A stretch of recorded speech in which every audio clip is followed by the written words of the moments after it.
Olá, seja muito bem-vindo ao Livnicast. Eu sou a Livni Spiandorello e esse é o nosso episódio de número 56. Que bela jornada que é estar aqui trazendo para você sempre conteúdos, sempre assuntos que possam interessar a todos, às vezes um pouco mais específico como hoje, mas com certeza muito relevante para a vida de muitas pessoas. Hoje, nosso tema gera muitas dúvidas, insegurança e muito desgaste emocional para pais de bebês dos primeiros meses de vida.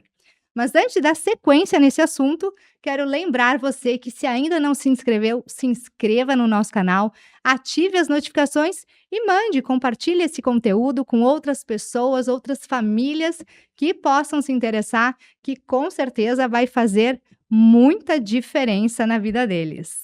Quando cólicas, refluxo, irritabilidade e alterações intestinais podem deixar de ser algo esperado e passam a indicar um problema que merece atenção? Pois é, para responder essa e muitas outras perguntas, eu trouxe hoje aqui a doutora Letícia Pessoa Fachin. Doutora, muito bem-vinda, é um Obrigada. prazer te receber aqui com a É um prazer gente. estar aqui contigo também. Muito obrigada pelo convite. Conheci a Letícia há pouco tempo e venho me interessando muito pelo trabalho dela, pelo profissionalismo e, com certeza, o diferencial também como pessoa no atendimento, no acolhimento dos pacientes. E isso, com certeza, faz toda a diferença. Ainda mais nesses momentos e na área da saúde que podem nos deixar um pouquinho, às vezes, mais sensíveis, né? E precisa de alguém que dá esse suporte para a gente. A doutora Letícia é médica pediatra com atuação em gastroenterologia pediátrica, formada pela Universidade de Santa Cruz do Sul. É especialista em pediatria pelo Hospital Materno Infantil Presidente Vargas e com formação em gastroenterologia pediátrica pela Santa Casa de Misericórdia em Porto Alegre.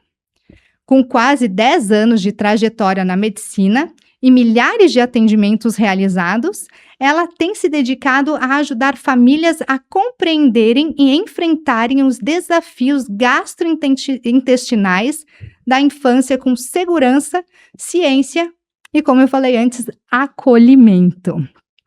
Então, doutora, para começar, eu sou mãe. Claro. E eu imagino, até por experiência própria, como foi para mim e muitas mulheres, também muitas famílias vivem essa dúvida, principalmente no primeiro filho, porque às vezes a gente não sabe o que está certo, o que não está, o que é normal, o que não é. Quando a gente vê um bebê com choro, desconforto, às vezes noites mal dormidas, o que a gente precisa observar, o que os pais que estão nos assistindo agora precisam observar nessa fase para saber se isso é normal ou se realmente é algo que tem que se preocupar? Então, o que eu costumo dizer, assim, para os meus pacientes, principalmente esses que são pais de primeira viagem, né? Vai observar o teu nenê, claro, mas uma das coisas mais tranquilizadoras que a gente tem é o ganho de peso. Então, um bebê que esteja em acompanhamento pediátrico, de rotina, que faça tudo certinho, que esteja ganhando peso bem, isso já é um dado bem tranquilizador. Mas, claro, a gente precisa avaliar se o choro, ele é um choro que vai além do normal, que ele é um choro excessivo, que nada consola. Da mesma forma, as cólicas, se não tem nenhum tipo de melhora com nenhuma medida comportamental, né, que os pais façam. A questão das fezes, como é que é esse cocô, né? Porque falar de cocô, para mim, é zero tabu, né? É totalmente a minha realidade. Então, como que é a consistência desse cocô, se tem sangue, se não tem, né? Notou que tá com alguma coisa diferente que tu acha que pode fugir ali de um padrão de normalidade, vale a pena tu fazer uma avaliação presencial, sim. Entendi, porque enfim, né, vindo principalmente nos primeiros dias e meses, né, já pode estar tendo alguma situação de, enfim, para ser observada? Sim, a gente tem um termo muito comum que a gente costuma falar no consultório que se chama disquesia do lactente, tá? Quando a gente fala disquesia, isso não é uma doença. isso nada mais é do que uma imaturidade entre o eixo cérebro e intestino da criança. Todas as crianças têm isso, porém algumas têm de uma maneira um pouco mais exuberante e outras são menos sintomáticas, né? Então, o que que acontece? O cérebro avisa que está na hora de fazer cocô, mas o intestino não entende muito bem esse chamado, e aí no trajeto das fezes até a eliminação pelo ânus, esse caminho que o cocô vai percorrendo, ele acaba se tornando um pouquinho doloroso. Isso é o que a gente observa como sendo uma cólica. Isso é um padrão normal que vai melhorar conforme a criança for crescendo e amadurecendo esse eixo. Porém, nos primeiros meses de vida, esses sintomas que eu mencionei anteriormente, ali como um cocô que possa ter sangue, às vezes quando a criança não está ganhando peso adequadamente, ou um choro que é absurdo, inconsolável, nada melhora. Quando a gente tem refluxo também é um dos sintomas, quando a gente tem esses sinais, é importante ligar uma luzinha de alerta de que isso possa ser um quadro de alergia à proteína do leite de vaca. Não estou dizendo que é, mas que precisa ser cogitada essa hipótese, né? Entendi. E daí precisa, como é que é feito o exame? É feito uma consulta e exames hoje existem? Como é que é o método para se descobrir? Então, existem duas formas de APLV, que seriam a alergia à proteína do leite de vaca. Existe a forma que é mediada por imunoglobulina E, né, que é um mecanismo. Geralmente, esse tipo dá mais sintomas de pele e sintomas mais imediatos. A criança consome a fórmula ou o leite materno, né, e a mãe consome leite de vaca e derivados, enfim, e a criança já manifesta os sintomas. Ou as não IgE mediadas, que são essas que eu mais atendo, que é o tipo de APLV do gastro, né, que dá uma ampla gama de sintomas. Pode ser um bebê com dificuldade de ganho de peso, um bebê que vomita muito, um bebê muito irritado, muito choroso, um bebê que tenha diarreia excessiva, um bebê que tenha diarreia com raias de sangue, né? Esses são os sintomas mais comuns, digamos assim. E se não é normal, é a PLV? Aí a gente vai ter que fazer uma investigação clínica, né? Nos casos não IgE mediados, que são os que eu atendo. Como que a gente tem certeza? Se é um nenê que esteja em aleitamento materno exclusivo, ou seja, só mama o leite da sua mãe, a gente vai propor para a mãe fazer uma dieta restritiva de proteína do leite de vaca por 10 a 15 dias. Quando eu digo uma dieta restritiva, não significa comer produtos sem lactose, são coisas diferentes. Significa não comer. Então, nada que tenha leite, traços de leite, pode conter leite, nada disso vai ser consumido. Então, por isso que eu digo para as mães, a dieta, ela é uma dieta bem difícil, né? Basicamente, o que tu vai comer? Legumes, verduras, frutas, arroz, feijão, lentilha, algum tipo de carne. Tu vai comer comida de verdade. Se tu, por exemplo, comprar um pão na padaria, comprar um bolo na padaria, tu precisa saber se vai leite na receita. E se tiver, tu não consome. Então, a mãe faz essa dieta, se ela quiser, né? Ninguém é obrigado, por 10 a 15 dias. Se for um bebê que mama fórmula e não mame peito, a gente troca a fórmula por uma fórmula hipoalergênica, uma fórmula especial, pelo mesmo período. E aí a mãe vai observar. Pá, fiz a dieta, meu filho melhorou 80% dos sintomas que tinha antes. Ou troquei a fórmula, meu filho melhorou 80% dos sintomas que tinha antes. Bom, será que aí a gente tem o diagnóstico? Não, ainda não. A gente precisa fazer com que essa mãe volte a comer normalmente, como comia antes, ou que a criança volte para a fórmula que mamava antes, uma fórmula normal, não uma fórmula especial. E aí a gente observar se esses sintomas que incomodavam anteriormente, eles voltam. Se eles voltarem, aí sim a gente tem um diagnóstico de APLV. Nossa, eu não sabia dessas fórmulas. Até já tinha ouvido falar, mas imaginei que elas já fossem prontas para suprir qualquer tanto necessidade como também estar prontas para nenhum tipo de reação dos bebês. Nutricionalmente elas são completas, mas as fórmulas mais comuns ali que a gente vê no mercado, né, elas não são hipoalergênicas, elas contêm proteína do leite de vaca. Então, não são fórmulas comuns, digamos assim. para pacientes alérgicos, a gente tem fórmulas especiais, que elas têm uma composição um pouco diferente. E, claro, um valor também um pouco diferente. Mais específico acaba É. sendo mais considerado. E como é que fica ali para a mãe nessa alimentação? Porque até o mínimo que ela ingere pode causar, no caso de APLV, alguma reação no bebê. Dependendo da criança, sim.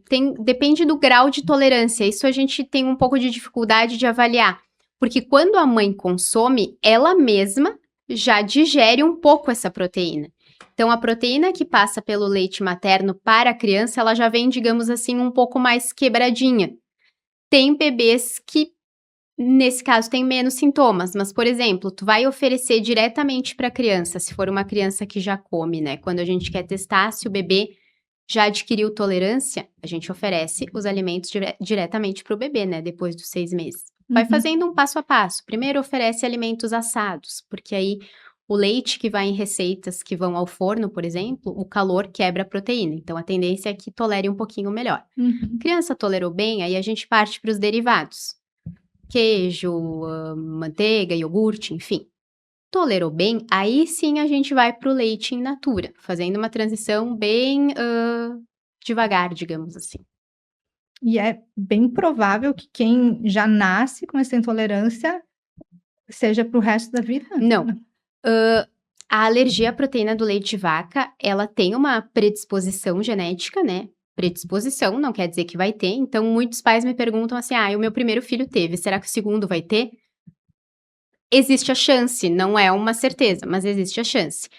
Porém, a maioria das crianças que têm esses quadros que são não IgE mediados, que são os sintomas gastrointestinais, a maioria deles atinge a tolerância completa ao leite até os 2 anos de idade.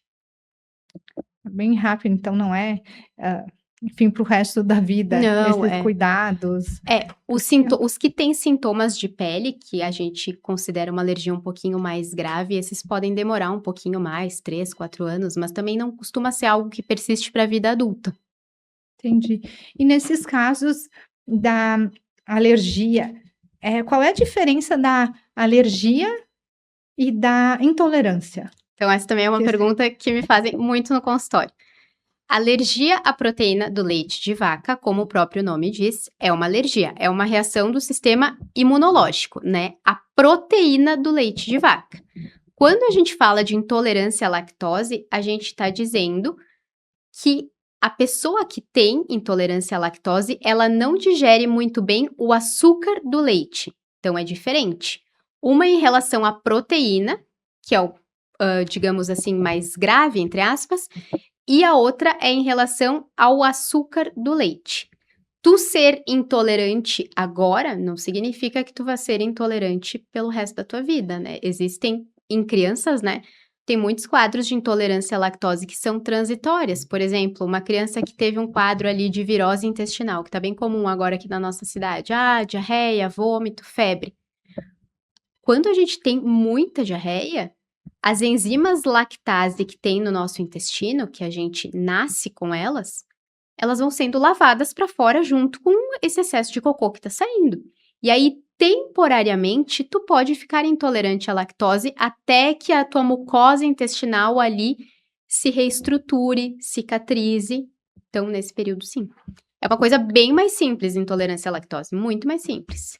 E como é que seria, assim, para tratar nesse sentido? Só aguardar ou tem em bebês, como tem muita perda, às vezes não ganhou peso, só voltar a se alimentar ou precisa ter algum outro recurso? A intolerância à lactose é muito rara em criança pequena, meses. Muito rara. Quando acontece é em criança grande, ali, 5 anos para cima, digamos assim. E é tranquilo de tratar, né? Independente se for transitória ou se for uma intolerância que não tenha relação com um quadro agudo prévio, a gente faz uma dieta com redução do consumo de lactose, pensando que criança, às vezes, tu não tem muito controle, né? Vai numa festinha, tem um aniversário, enfim, tu pode fazer uso da enzima, tranquilamente, né? Agora, a alergia, aí é um tratamento um pouquinho mais prolongado, né? Porque as crianças, elas não vão adquirir tolerância completa ao leite todas no mesmo momento, para que a gente possa fazer um protocolo, digamos assim. Tu vai ter que ir avaliando individualmente cada criança na tentativa e erro. Sempre assim, não.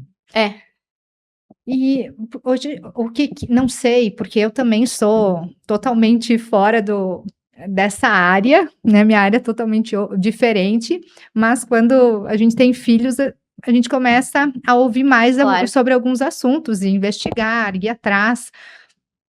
Hã, tem alguma coisa a ver com o leite de hoje? Ou não, isso aqui é porque agora se descobriu e está sendo mais falado, ou então, realmente, né, são casos o leite é diferente, ou por que acontece isso? Olha, eu vou te dizer agora como Letícia pessoa física, tá? A doença em si sempre existiu, né? O que pode acontecer, e que eu acredito que tenha acontecido, é que anteriormente, anos atrás, ela deveria ter sido subdiagnosticada. Por quê? Porque muitos dos sintomas, isso é normal, isso vai passar, isso faz parte. E possivelmente a gente talvez não via tanto, porque a gente não tinha uma microbiota tão ruim quanto a gente tem hoje. Porque se tu for parar para pensar, a nossa dieta como ser humano, de modo geral, ela tá rica em ultraprocessados, em industrializados. Antigamente as pessoas se alimentavam de verdade, comiam comida de verdade. Orgânico era uma coisa, digamos, como é que eu vou te dizer, comum, Básico. básico, é. Hoje em dia não. A dieta de todo mundo ela tá ruim. Então, acredito eu que em função disso a gente tenha visto mais casos. Entendi, acho que até o próprio solo, mesmo os Também. alimentos que são da terra, que seriam de consumo alimento de verdade, Não são tão limpos, né? não são tão limpos, é verdade. E quando se trata de amamentação, enfim, no peito ainda, hã, o que além desses alimentos, tem algum outros cuidados? O bebê vai ter muito mais, esses sintomas, de repente alguma coisa na pele ou é indiferente da quantidade, o grau, né, que tu comentaste, mas como é que funciona isso? Não tem diferença, assim, por exemplo, entre ser um bebê que mama no peito da mãe e um bebê que foi apresentado a fórmula precocemente. Não tem uma ser mais grave por ser leite materno e outra ser mais grave por ser fórmula, isso não. Hã, tem crianças que tem crianças em aleitamento misto, né, então mama peito e mama fórmula. Então a mãe faz a dieta e complementa com a fórmula hipoalergênica também. Mães que trabalham ou mães que não têm tanto volume de leite materno, né. Uhum. O que acontece é que o leite materno, como ele já passa pela própria digestão da mãe, chega mais quebradinho, digamos assim, no estômago do bebê, pode ser um pouquinho menos sintomático, mas seria isso, assim. E não necessariamente uma mãe que tem ou enfim algum tipo de alergia Vai passar para vai a criança? passar, não tem nenhuma relação. Não. Ah, isso. E o que acontece se, por exemplo, a criança tem e não é identificada, acha como normal? "Ai, tem o meu bebê, meu primeiro bebê, ele chora, mas eu acho que é dele", assim, e não consegue perceber esse desconforto e não é tratado ou enfim, não fica isento do consumo desses alimentos. Vai afetar na curva de peso da criança, tá? Isso o pediatra gosta de quê? Peso e gráfico. Então, quando a gente pega uma carteirinha de vacinas infantil, aquelas que são o livrinho, atrás tem os gráficos, que são as curvas que a gente fala, curva de peso, curva de estatura. A gente sempre vai comparar a criança com ela mesma. Então, não é comparar o teu filho com outro, porque tem fatores genéticos, tem outras coisas envolvidas. Mas a gente sempre vai querer que dentro da própria curva dele, ele esteja ascendendo, né? Se uma criança começa a ficar muito irritada, ela não vai querer mamar tanto, né? Porque ela vai estar irritada, não vai ter nada que passe, ela não vai mamar tanto, ela não vai ganhar tanto peso, daqui a pouco ela começa a perder e fica estagnada na curva. Uma criança que comece a ter muita diarreia, ela também vai desidratando, vai perdendo, se sente incomodada, chora e recusa a mamada. Então, o perigo da gente não tratar essa curva de peso, ela estagnar e começar a regredir. E aí, isso sim é um sinal de gravidade. E daí pode impactar em todo o desenvolvimento. Com certeza. Enfim, no geral. Criança que não ganha peso acaba tendo um reflexo na curva de estatura também, começa a parar de crescer. Os marcos de desenvolvimento ali, que a gente vai acompanhando mês a mês, ela começa a não atingir e assim por diante. E esse não atingimento pode refletir, inclusive, posteriormente, ou depois ela recupera? Atrasos, assim, é muito difícil te dizer se vai recuperar ou não. Mas quando a gente vê qualquer atraso nos marcos, é um sinalzinho de alerta que se liga, né? Porque, claro, toda criança tem seu tempo? Sim. Mas existe um parâmetro básico ali que a gente tem que acompanhar. Uhum. Então, daqui a pouco, uma criança que tem atraso para falar, bom, pode ser que ela não desenvolva essa fala tão bem posteriormente, vai ter problemas no colégio e assim por diante. Entendi. Porque eu tenho 2 filhos, eu sempre trago aqui a história e trago também a minha vivência. Os meus filhos sempre foram muito saudáveis, nunca doentes. Teve uma vez que me marcou uma cólica que ele teve, mas é porque eu comi um molho bem Apimentado. reforçado, quase não era apimentado, mas carregado ali num tomate, enfim.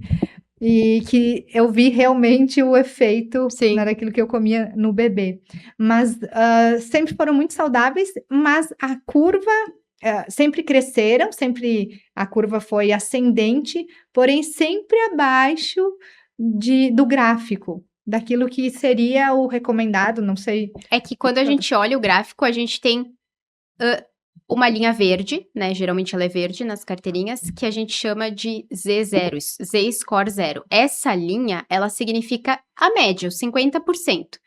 Então, a criança, ela estar ali, significa que com aquela idade, ela tá pesando o que a maioria das crianças com a mesma idade que ela estão pesando. Porém, tu estar um pouquinho acima da verde, mas mesmo assim não estar em sobrepeso, é ok, porque tem pessoas que são mais cheinhas, mas mesmo assim não se enquadram como pessoas sobrepeso. Mesma coisa para altura. Tu estar um pouco acima da média. Bom, mas eu tenho um pai que tem 1,90. Então, tu vai estar acima da média.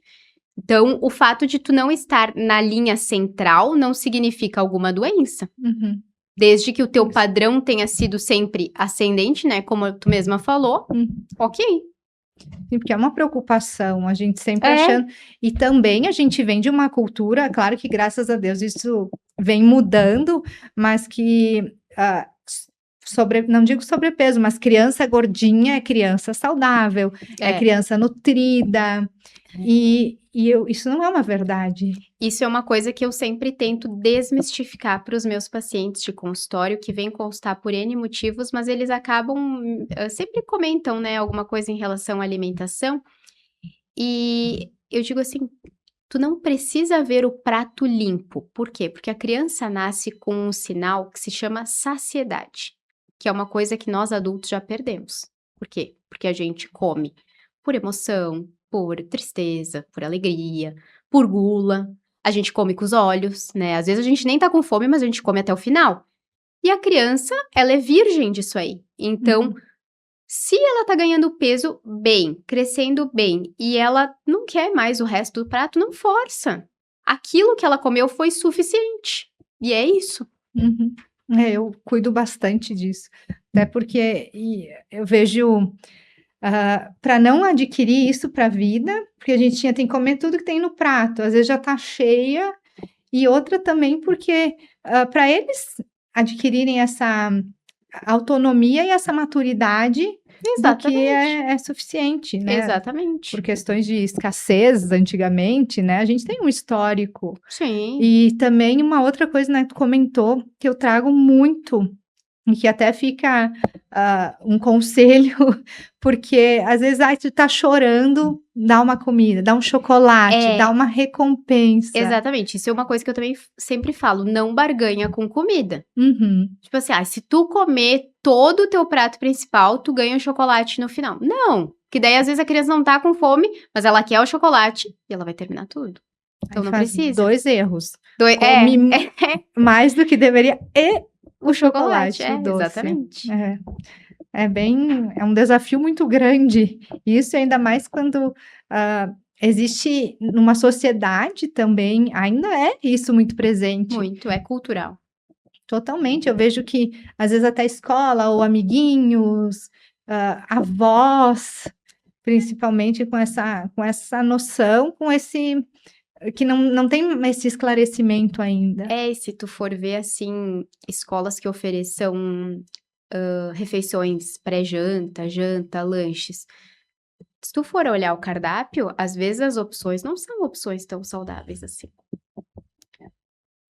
Muitas vezes. É, e aí a criança já vai desde cedo entrando nessa onda aí. Hum, eu vejo, eu sempre coloco na balança o que que é mais importante, e por mais que eu considero a alimentação extremamente importante, às vezes eu acabo fechando um olho para essas ofertas, eh, em relação a outras coisas também, e tento, na minha casa, fazer diferente. Tu tá certa, porque, claro, a gente não vai ser 100% radicais, e eu acho que muito da comida, ela também tá envolvida em questões de socialização, né. Ah, tu vai para uma festinha, tu vai para um jantar, tu vai para um aniversário, tu vai para casa dos avós, não é os 20% que tu faz que vai ter problema, é os outros 80, né. É importante esclarecer isso, porque às vezes é o contrário, os É, 80 não dá acaba, para inverter. sendo o principal. Certo. E me conta uma coisa, doutora, quanto ao teu atendimento, porque hoje tu atende numa clínica, Sim. né, a gente depois entra até em mais detalhes, mas como é que é feito? De repente, só te procura quem tem a suspeita de algum problema, ou tem alguma outra parte, ou altura, né, do desenvolvimento da criança que tu pode, intervir, até nessa parte também que eu trago ali dessa alimentação, como é que seria? Então, o que eu mais atendo disparado são investigações de alergia à proteína do leite de vaca, acaba vindo sempre para mim, não sei se por indicação de um paciente que indica para o outro, ou por indicações da própria clínica mesmo, né, porque ali onde eu atendo, na Elora, é uma clínica materno-infantil, então tem absolutamente tudo voltado para o binômio mãe-bebê, né, então a gente tem pediatra geral, a gente tem eu de gastro, a gente tem pneumologista pediátrico, endocrinologista pediátrico, nutricionistas, cada uma com um foco, uma em transtornos alimentares, outra em introdução alimentar. A gente tem osteopatia, que é uma coisa bem legal também, que tem sido mais difundida hoje, né. Então a gente tem várias terapias diferentes ali na clínica, né, tanto para mãe quanto bebê. Mas eu atendo crianças um pouquinho maiores também, geralmente crianças constipadas, né, com dificuldade de fazer cocô, crianças com queixa de refluxo, tanto bebezinhos quanto crianças um pouquinho maiores. Crianças com seletividade alimentar severa também acabam consultando comigo, junto com a nutri, né, sempre um trabalho em conjunto, mas consultam comigo também. Então essas são as principais queixas. Ah, outra importante que acabei esquecendo de falar, quadros de disbiose, né, geralmente uma criança que usa muito antibiótico acaba ficando muito doente, acaba tendo um desequilíbrio ali na nossa microbiota entre as bactérias que são consideradas boas e as ruins. E a criança acaba ficando com um quadro persistente de diarreia, então também consulta comigo para restabelecer essa flora depois, e assim por diante. Entendi. Em casos esses ah, essas crianças que são seletivas, aí como é que, ou até a parte da constipação, mas vamos fazer por partes, né.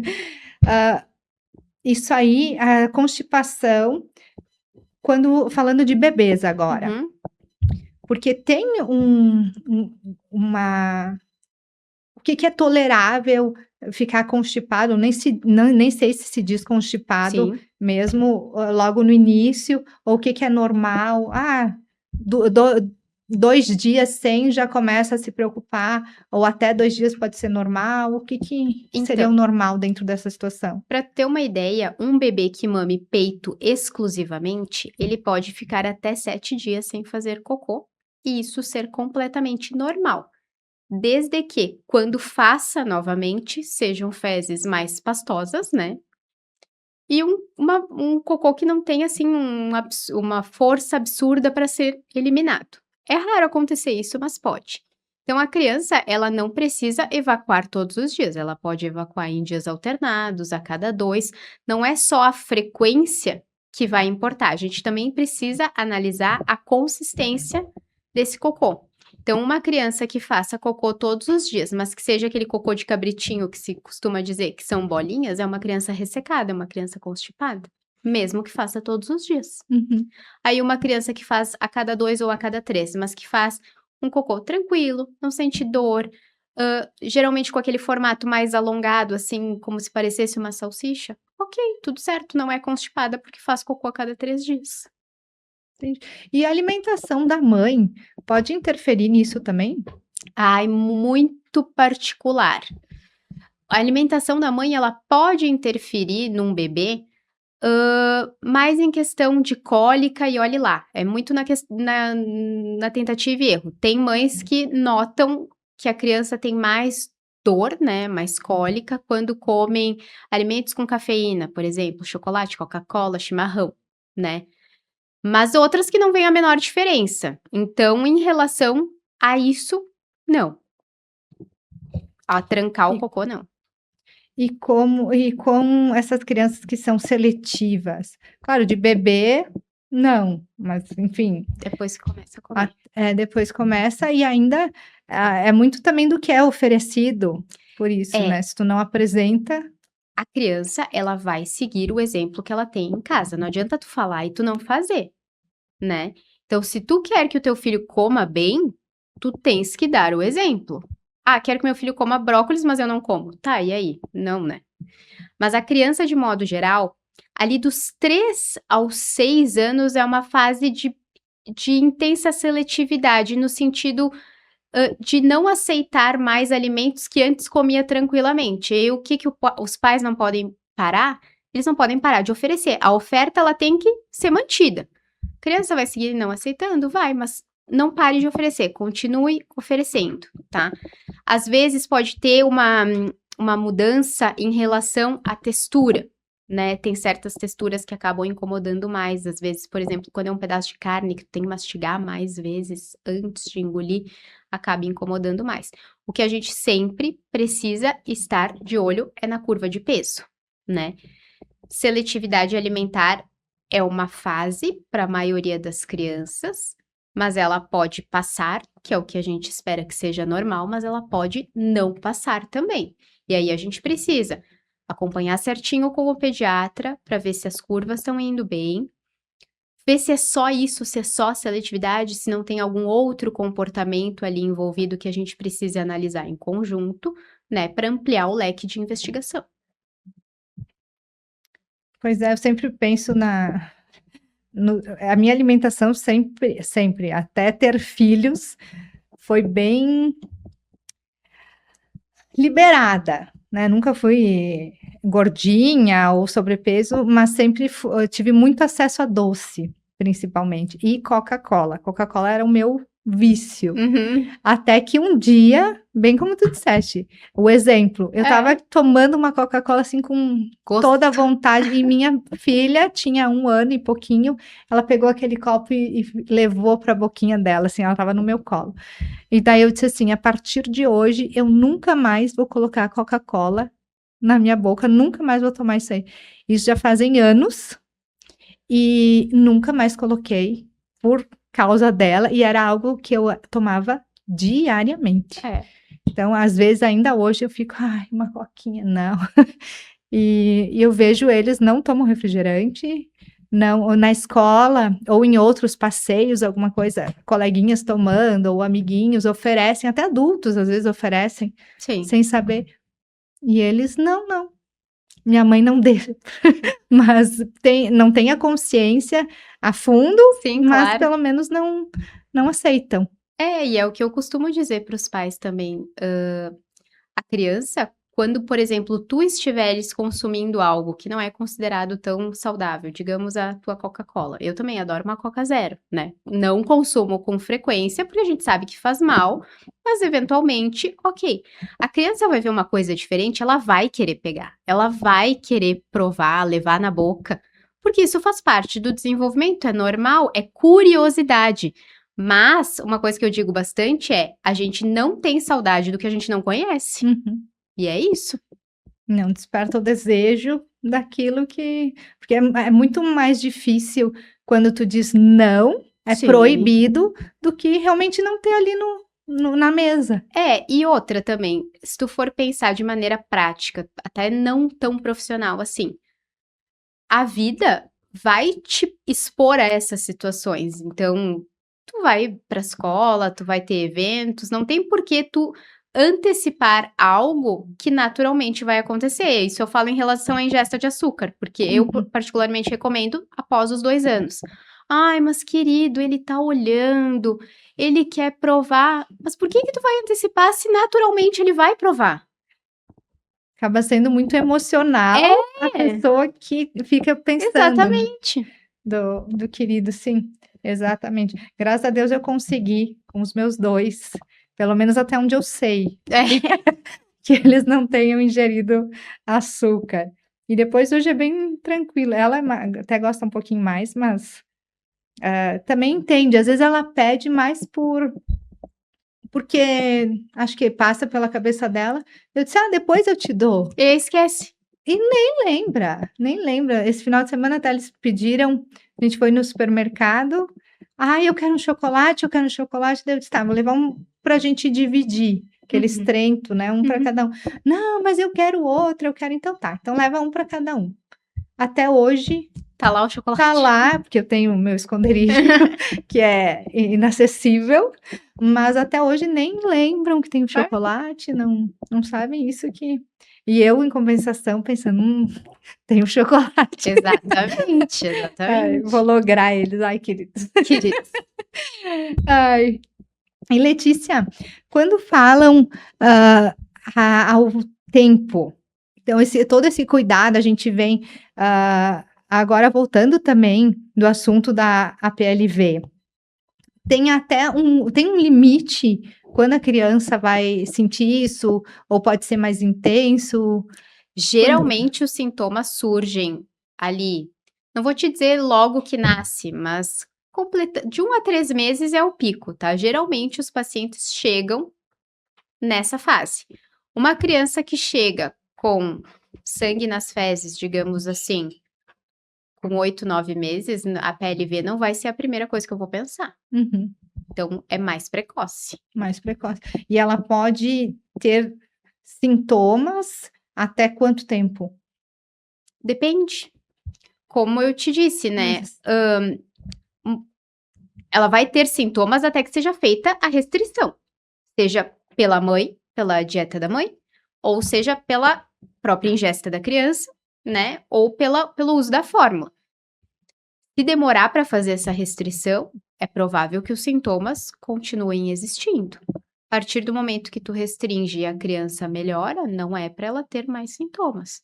Se tu restringe e a criança, bom, permanece com sintomas, a primeira coisa que a gente tem que pensar é revisar a dieta, tá? Porque uhum, sempre, não vou dizer sempre é meio forte, mas 90% das vezes, às vezes tem falha na dieta, tá? Algum ingrediente ali que tu passou batido, né?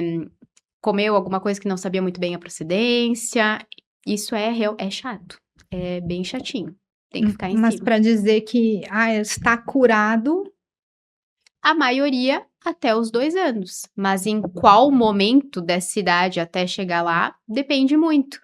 Porque o que que eu costumo fazer, né, e é o que a maioria dos profissionais faz.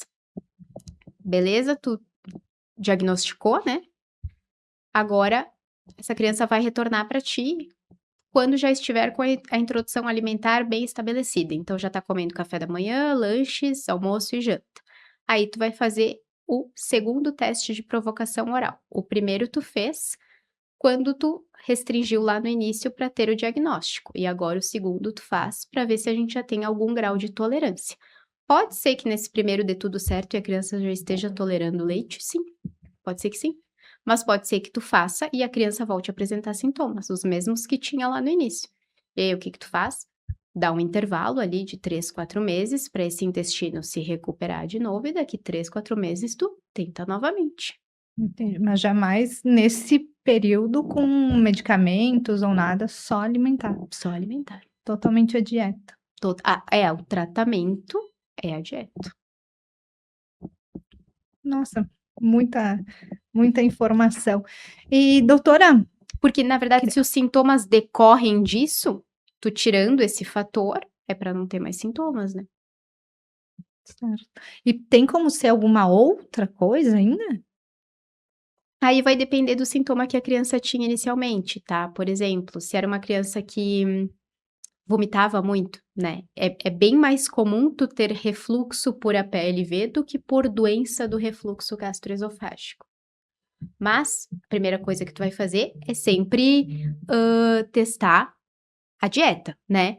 Melhorou da dieta, ok, a PLV. Mas, às vezes, tu faz o teste e a criança segue vomitando. Bom, aí a gente pensa numa doença do refluxo gastroesofágico. Aí a gente trata o refluxo com tratamento comportamental, medicamentoso, enfim. Uhum.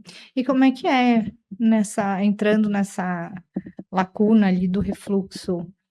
Porque ele tem outros sintomas, as crianças, porque eu fazendo a pergunta e voltando, mas dentro do que eu vejo, o vômito da criança, ele é muito, do bebê, Ele pode ser em jato, né, digamos assim, mais exuberante, mas tem muitas crianças que elas nem exteriorizam o conteúdo.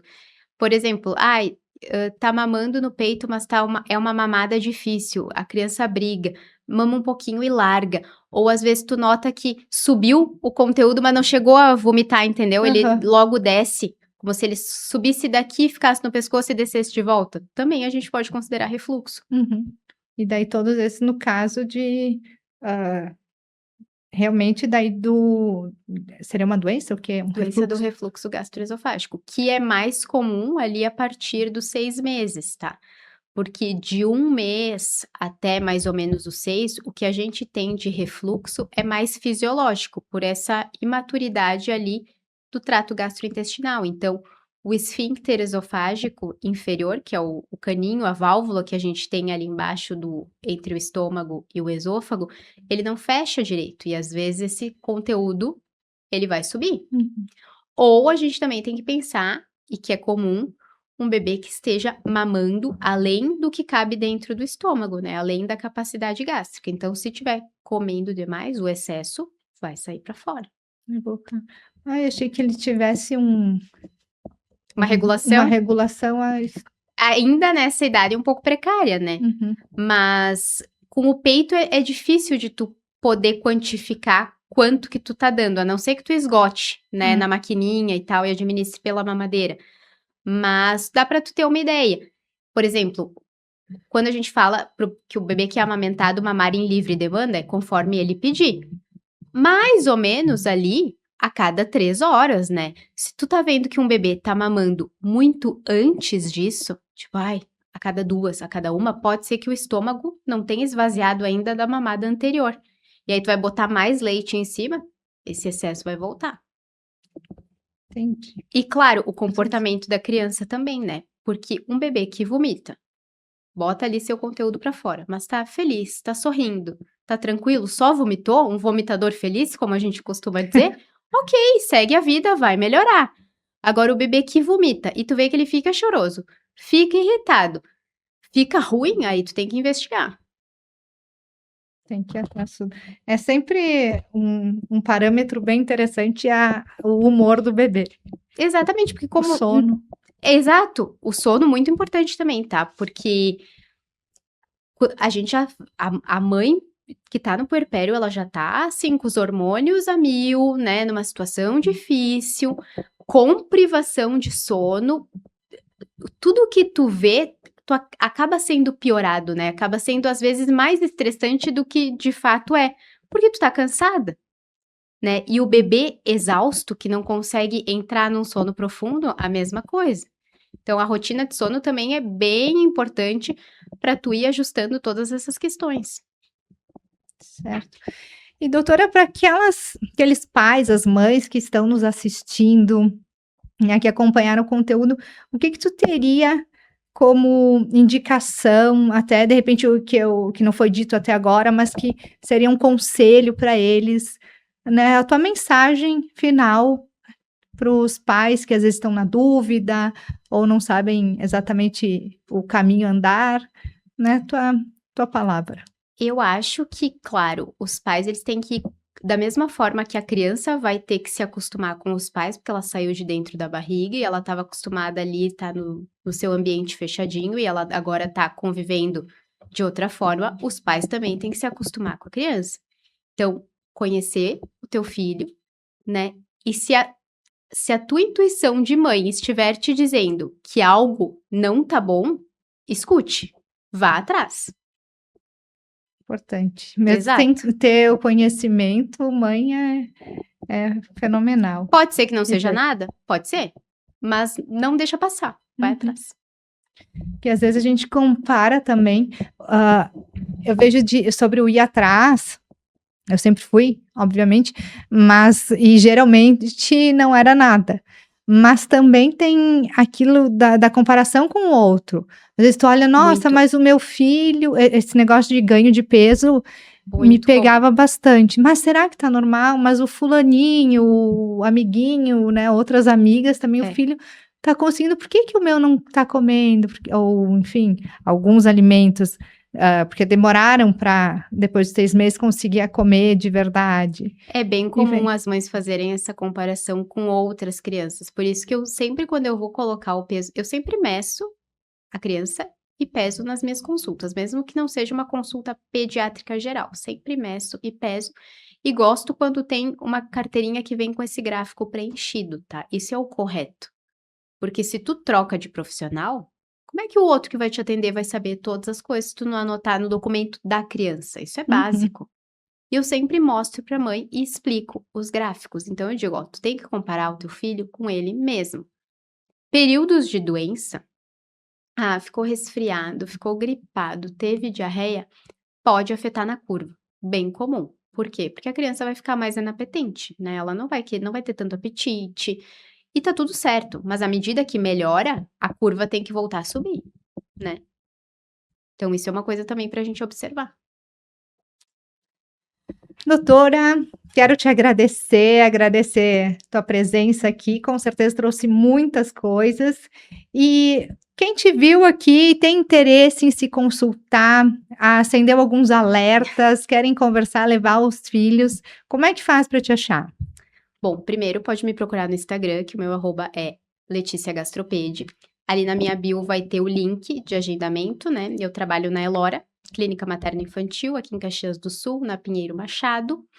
Uma quadra antes do Andreas, ali na subidinha do morro, bem fácil de achar. E vai ser um prazer receber quem quiser consultar comigo. Excelente, a gente vai colocar aqui também na descrição desse vídeo, na descrição desse material, todos os contatos para você que tem interesse, às vezes não consegue pegar por aqui, bem certinho, o Instagram e outros contatos da clínica para agendamento, né, do seu filho e esse acompanhamento. Muito obrigada a você que esteve aqui com a gente no Livnicast, mais um episódio trazendo muito conteúdo. Não se esqueça, se você não se inscreveu, se inscreva no nosso canal, ative as notificações e agora que você acompanhou o conteúdo, lembra de alguém que precisa, merece receber, né? Envie o link e não se esqueça também das minhas redes sociais, @sou_livni e @livnicast. Para nos acompanhar no YouTube e ver todos esses outros 50 e poucos episódios que nós já fizemos por aqui, é o @livnispiandorello. Muito obrigada, fique com Deus. Doutora, mais uma vez, muito obrigada e até Eu a que agradeço. próxima.